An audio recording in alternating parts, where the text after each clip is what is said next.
She was 30,000 feet in the air, and they told her to strip off her faith. No warning, no explanation, just a whisper. Ma'am, on the cross. We'll need you to remove it. But they picked the wrong woman. Because this wasn't just any passenger. This was Congresswoman Jasmine Crockett, Texas's daughter, grandchild of prayer. And that tiny gold cross, it wasn't a necklace. It was a battlefield wrapped around her neck. What happened next didn't need a headline. The cabin went silent.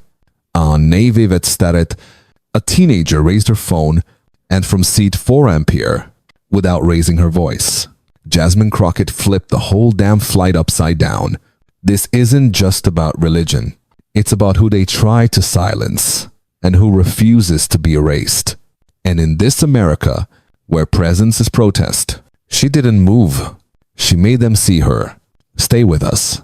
Because this isn't just another headline. It's the voice our grandmothers were never allowed to raise. Subscribe and stay, because silence no longer protects us.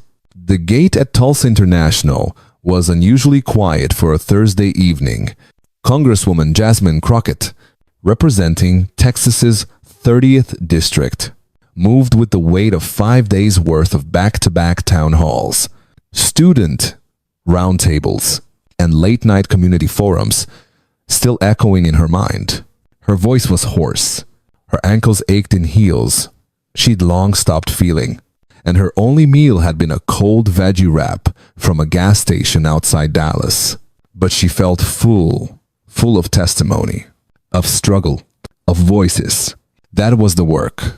That's why she ran. As she tucked her phone into her blazer pocket and checked the boarding screen, Flight 4387 to Washington. D.C. On time. She exhaled with purpose. At the gate, the agent smiled warmly. You're in 4 ampere today. Congresswoman. Perfect. Jasmine nodded. I need that window. She made her way down the jet bridge, dragging a small black carry-on with the same posture she carried through Capitol Hill. Upright, calm, unwavering. Her hand instinctively adjusted the slim gold cross resting at her chest, no larger than a dime, but heavier than memory. It wasn't just jewelry. It was the voice of her grandmother, engraved into the back. It was prayer and presence. It was a lineage uninterrupted. Inside the aircraft, the cabin was only half full. She slid into her seat, slipped off her heels, and pulled out her Kindle. Across the aisle, a Navy veteran in his 50s gave her a respectful nod, the kind black folks exchange across rooms where too few of us are seen. She nodded back. The usual boarding shuffle followed. Toddlers negotiating armrests. A teenager asking for Wi-Fi before takeoff. Overhead bins slamming like uncertain doors. Jasmine closed her eyes briefly, the cross resting against her pulse, grounding her. And then a voice, not loud, not aggressive, just close. A flight attendant, sandy blonde hair pulled back tight, uniform immaculate, crouched slightly at her eye level. Her name tag reads Darnell. Ma'am, she began softly, her gaze landing on Jasmine's cross. We're asking that you remove any visible religious symbols during the flight. It's company policy. Jasmine blinked, her brows slightly furrowing. I'm sorry, she said calmly. What kind of policy is that? Darnell didn't flinch. It's for uniformity and passenger comfort. We ask that all passengers refrain from displaying religious items across the aisle. Jasmine's eyes registered 2 passengers, a man with a visible yarmulke and a woman wearing a delicate Star of David. Neither seemed to be under inspection. You're asking me, Jasmine clarified, to take off my cross. Yes, ma'am, Darnell replied, slightly more firm. We'd appreciate your cooperation. Jasmine's fingers moved slowly to the pendant, not to remove it, but to feel it, to remember who she was. She thought of her grandmother. The back of that cross, etched with her name, Thought of how silence had too often been misread as surrender. Thought of how often black women are told to soften their presence for someone else's comfort. She didn't raise her voice. She didn't blink. "I'm gonna keep it on," she said plainly. "Thank you." Darnell seemed momentarily caught off guard by the clarity, not defiance. "But décision." She gave a curt nod and moved briskly up the aisle. Jasmine turned back to the window. Still grounded, the cross still resting against her chest like a quiet drumbeat, but the cabin had shifted. A pause that wasn't normal. The Navy vet looked over, his expression unreadable. The teenager across the aisle slid one headphone off her ear. "You serious?" she asked, eyes wide. "She told you to take that off." Jasmine nodded once, said it made people uncomfortable. The girl didn't say anything at first.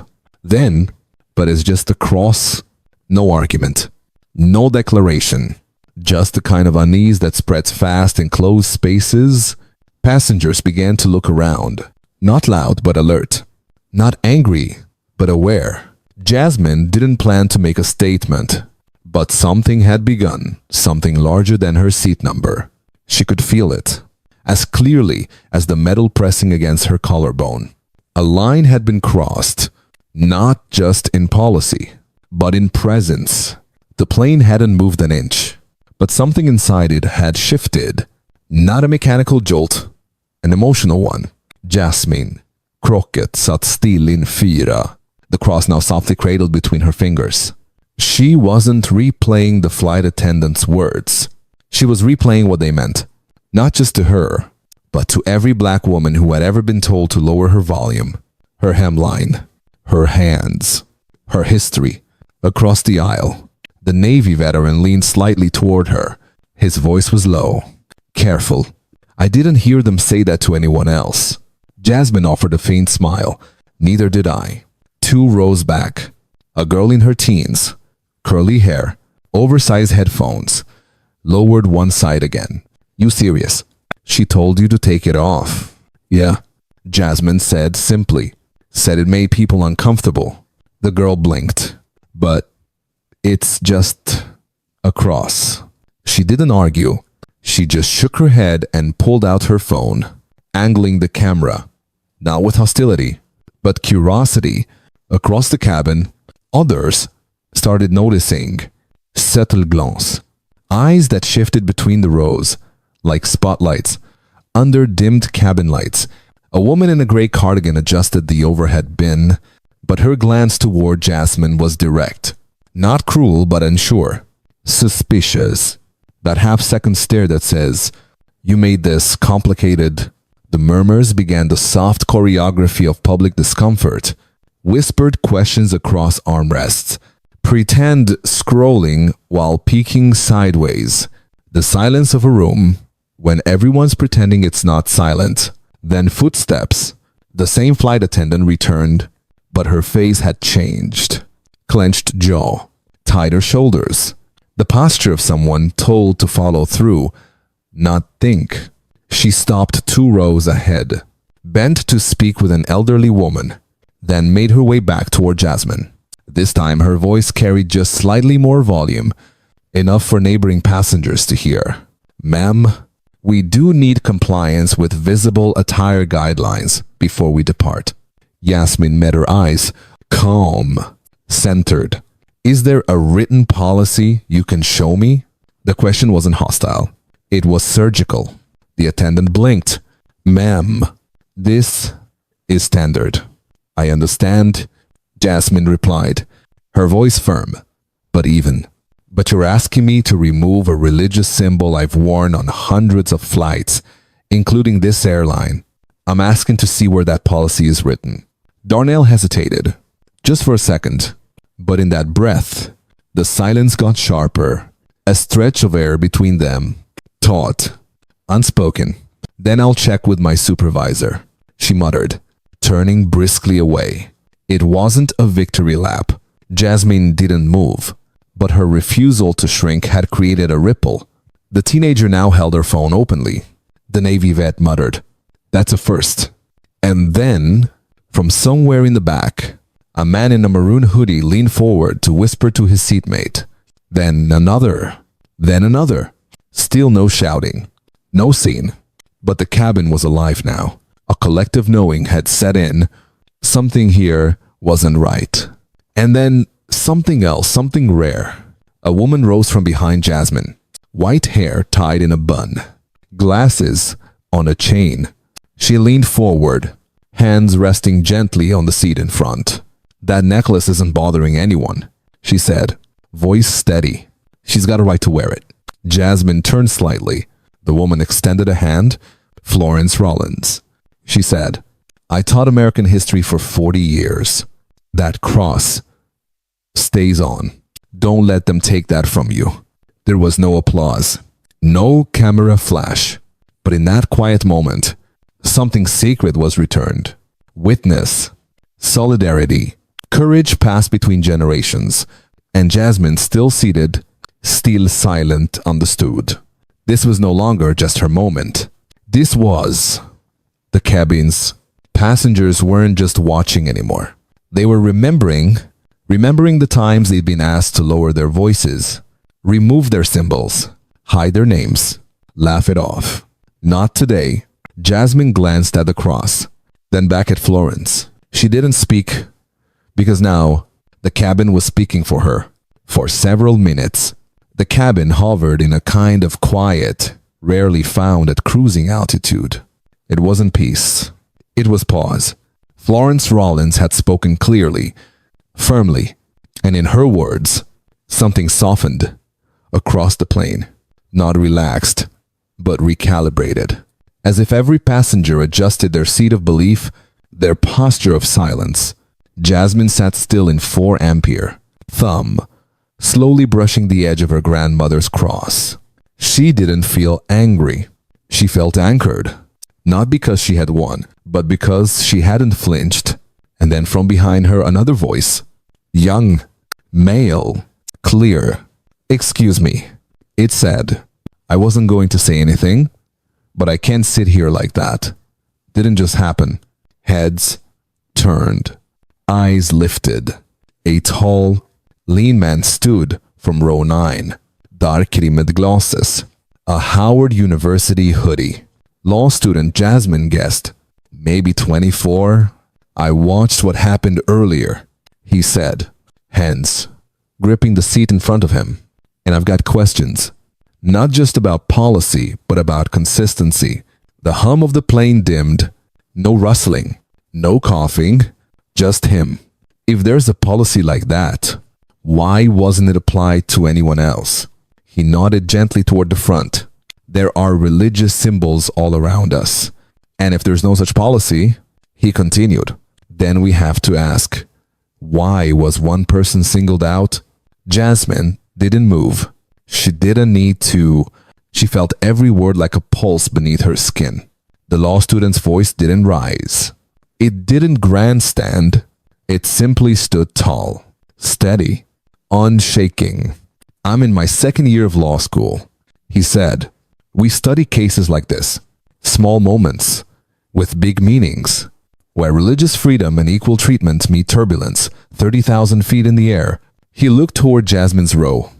Not for spotlight, but for truth. "I don't know what the flight attendant was thinking," he added. "Maybe she thought she was doing the right thing. But intention doesn't erase impact." And with that, he sat down. The Navy vet clapped once. Just once.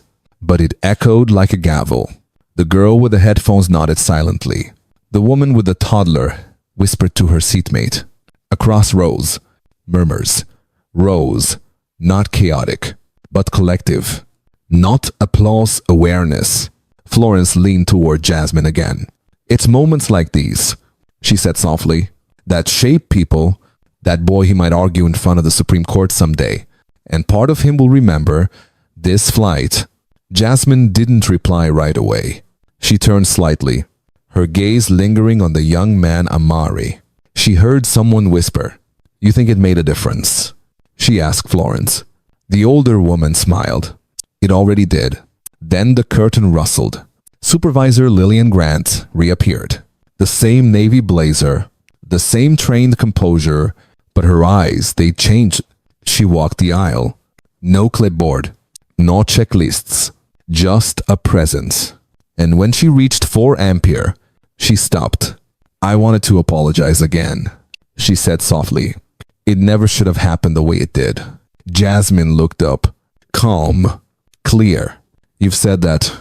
Grant hesitated, then leaned in, voice low. If there's any way I can clarify this with corporate... I'm not filing a report, Jasmine interrupted gently. That's not what this is about. Grant looked relieved, but Jasmine didn't stop. You need to know what happened back there. Wasn't just poor judgment, it was a reflection of something bigger, of how policies are whispered, but not written, enforced, but not explained, of who gets corrected and who gets ignored. The supervisor's face flickered. She wasn't defending anymore. She was listening. When I started flying 20 years ago, she replied, voice lower. Now, we were told to spot potential flashpoints, people, items, language, anything that might make passengers uncomfortable. She paused. That mindset sticks, even when it shouldn't. Jasmine studied her. This wasn't an excuse. It was a glimpse behind the curtain, a quiet confession. I hear you, she said, but we've got to stop treating presence like it's a problem. Grant nodded, slowly, quietly.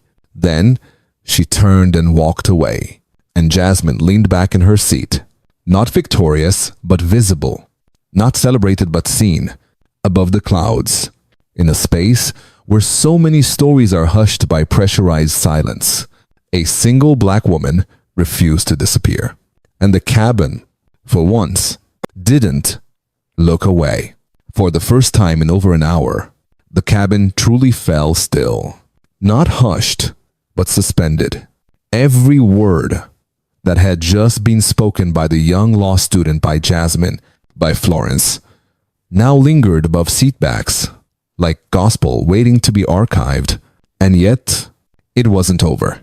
From 3 rows behind, a man with rolled up sleeves leaned slightly into the aisle. Hey, he called out casually. Just out of curiosity, was there a policy or wasn't there? The question wasn't hostile. It was surgical. A clean demand for clarity. Supervisor Grant, who had just returned to the galley, turned toward him. She paused, measuring her response. Sir, she began, there's no formal policy prohibiting religious jewelry. Any suggestion otherwise was a miscommunication. That word again, miscommunication. Before she could step back, another voice cut through. A woman in her 30s, holding a toddler on her lap, raised her hand slightly. So, what's going to happen to the flight attendant who asked her to take it off? Her voice wasn't angry, just steady. Is that also a miscommunication? Grant's smile thinned. Ma'am, any crew concerns are handled internally. I assure you, we're reviewing it. Yeah, I bet, someone muttered under their breath. Across the cabin, phones shifted again. But no one was trying to go viral. They were trying to understand how something so personal had become so political. Jasmine remained in 4 ampere, eyes forward, lips pressed, but not tense. Then a voice from 2 rows ahead. A man in a maroon pullover raised his phone, just so we're clear. He said, voice firm, I've been wearing this St. Christopher medal since boarding. No one said a word to me. He let it dangle for all to see, then tucked it gently back under his collar. Moments later, a young woman whispered to her neighbor. They didn't ask the Sikh guy to take off his bracelet either. The truth was taking shape not from confrontation, but from contrast. That's when Jasmine finally spoke. She didn't stand, didn't shift, didn't raise her voice. I'm not looking for someone to be embarrassed or fired, she said quietly. Yet clearly, I just want consistency and respect. And somehow that was heavier than outrage. Those 2 sentences wrapped around the entire cabin like truth pressing down on oxygen. Amari, the law student, turned his head toward her. He didn't speak. He just nodded once. Not as a student, but as a man who had just witnessed dignity in its purest form. Supervisor Grant seemed to sense she was no longer in control, not of power, but of perception.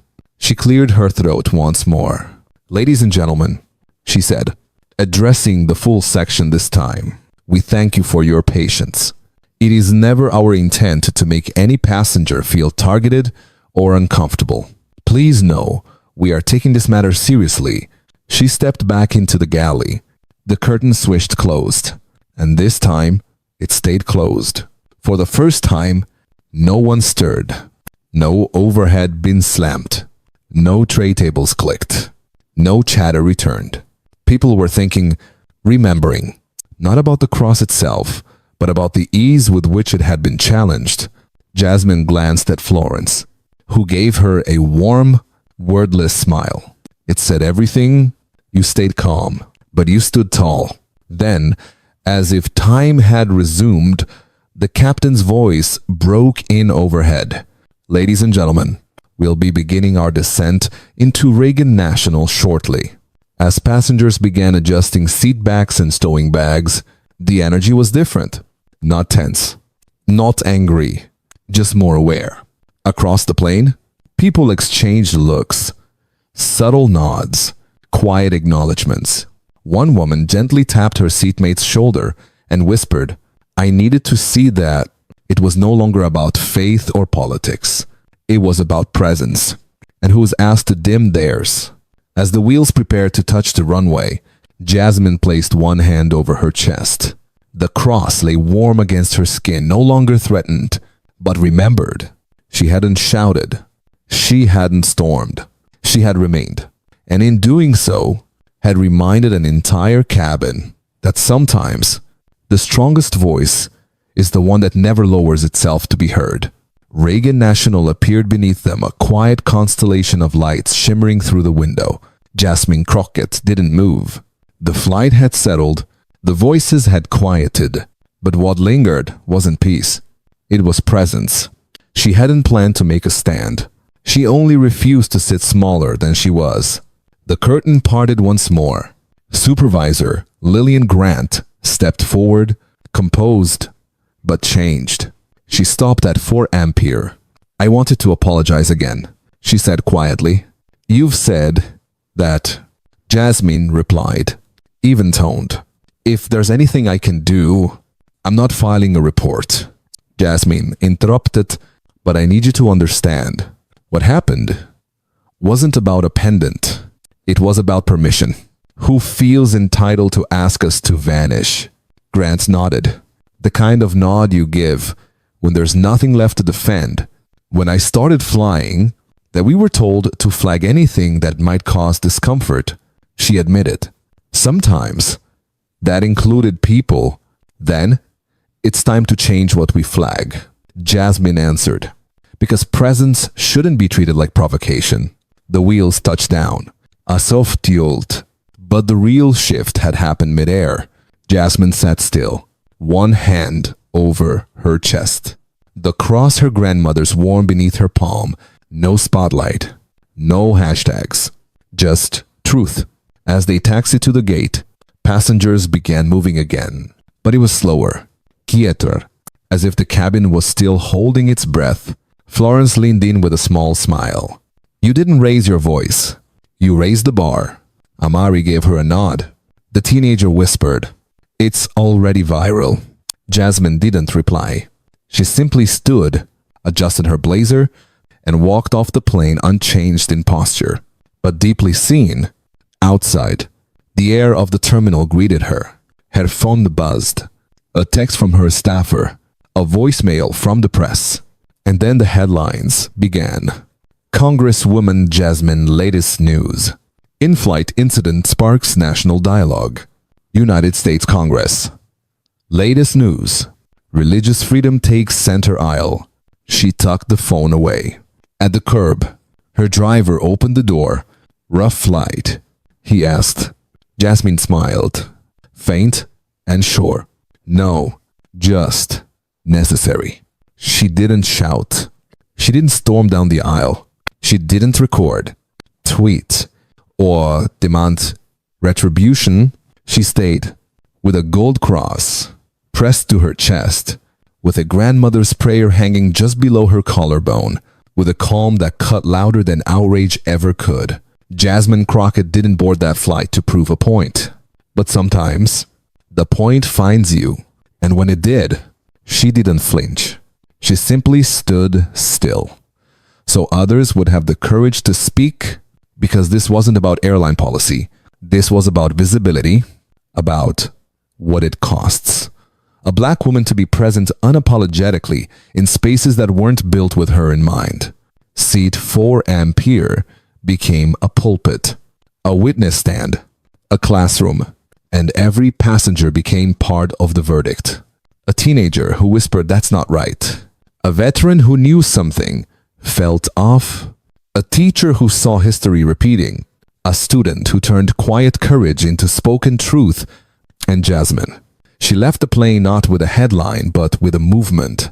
Not with vengeance, but with verification. That we are still watching, still listening, still refusing to shrink. If this story moved something in your chest, don't scroll past. Like, share, stand, subscribe, because they silenced our voices long enough. Let's raise them louder than ever. Thank you for being here. We'll see you in the next story. The kind they still don't want you to hear. Justice rising,